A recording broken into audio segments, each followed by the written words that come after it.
Loren had always been known for saying the quiet part out loud, a talent or a curse, depending on who you asked. She was sharp-tongued, quick-witted, and allergic to pretense. So, when Elizabeth invited her to a small dinner party, nothing fancy, just close friends and good wine as the text promised, Loren hesitated, because Elizabeth's husband, Greg, would be there, and Loren didn't like Greg, not one bit. Still, friendship is a strange thing. It bends, it accommodates, it says yes when it wants to say absolutely not. The table was set beautifully, Elizabeth's doing. Obviously, Greg didn't know the difference between a salad fork and a wrench. Candles flickered like nervous eyes. The smell of rosemary chicken filled the house, mingling with laughter from the patio, where guests sipped wine and nibbled olives. Loren was seated across from Greg. Elizabeth sat between them like a referee, smiling too much, her fingers tightening around her glass every time either of them spoke. Greg was telling a story, one of those stories, about the time he accidentally fired someone and accidentally bought a new BMW on the same day. Loren already hated it, and I told the guy, Greg said with a laugh. It's not personal.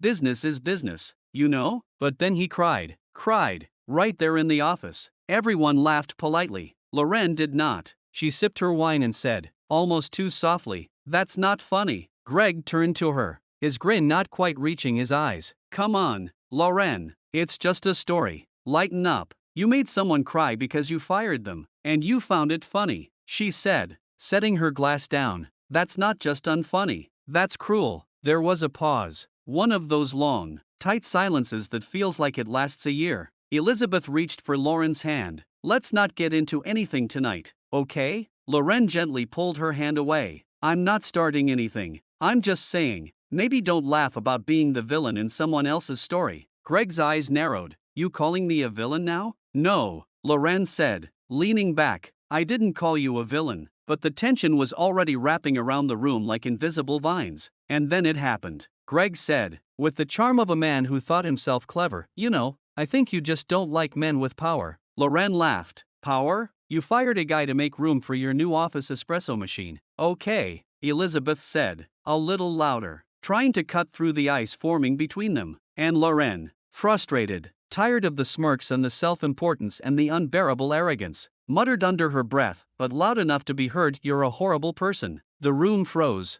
Greg looked stunned, like someone had slapped him with a cold fish. Elizabeth blinked. Everyone else stared at their plates. What did you just say? Greg asked, rising slightly in his chair. Loren blinked. I didn't say anything. You just called me a horrible person. Elizabeth turned to Loren, eyes wide. Loren, did you really say that? Loren's face was calm. No, I didn't. Greg laughed bitterly. Oh, so we're gaslighting now? I didn't call you a horrible person, Loren said again. I said what you did was horrible. That's not the same thing. Oh my God, Greg said, slamming his napkin on the table. Are you kidding me with this wordplay crap? Elizabeth looked between them, a flicker of embarrassment and disbelief on her face. Can we just please drop it? I agree, Loren said. Let's drop it. But you can't drop something that heavy. It lingers. The rest of the night limped along like a wounded animal. Dessert was served. Conversation was strained. Someone made a joke about the wine being stronger than the mood in the room. No one laughed. When the guests began to leave, Elizabeth walked Loren to the door. Outside, the air was cooler. Crickets chirped like tiny, nervous gossipers. You could have just let it go, Elizabeth said quietly. He was being awful, Luz, and you know it. Elizabeth didn't answer right away. Then she said, he's still my husband, and you're still my friend,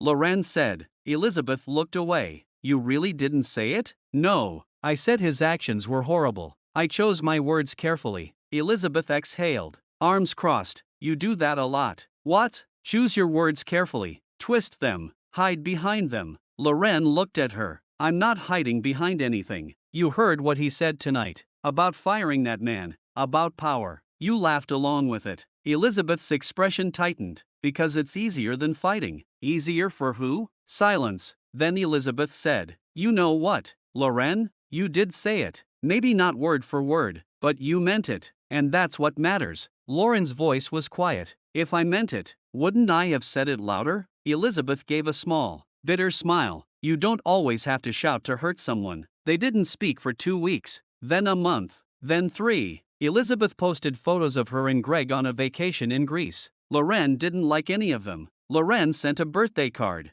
Elizabeth didn't respond. Their mutual friends noticed, tried to mend things, suggested brunches and game nights. Nothing worked, until one afternoon. A letter arrived at Loren's apartment, handwritten, from Elizabeth. Dear Loren, you didn't call him a horrible person. I know that. I replayed it in my head 100 times. You said it under your breath. And maybe I wanted to believe you said it because it gave me an excuse to be mad at you instead of being mad at him. The truth is, you were right about the story, about how it made you feel, about how I laughed when I should have said something. You have this thing, you always see people, and sometimes, that makes people uncomfortable. I was uncomfortable because you saw something I'd been pretending not to see. I didn't stand up for you, and I should have, but I also need you to understand that things are complicated. That marriage isn't always about truth and justice and calling things what they are. Sometimes it's about surviving, about pretending a little, about picking battles. You picked a battle I wasn't ready to fight, and maybe that's on me, but also, maybe you could have waited. Said it to me in private, not in front of everyone. Anyway, I'm not saying you were wrong, I'm saying I miss you. Call me if you want to talk. Loren sat with the letter for a long time.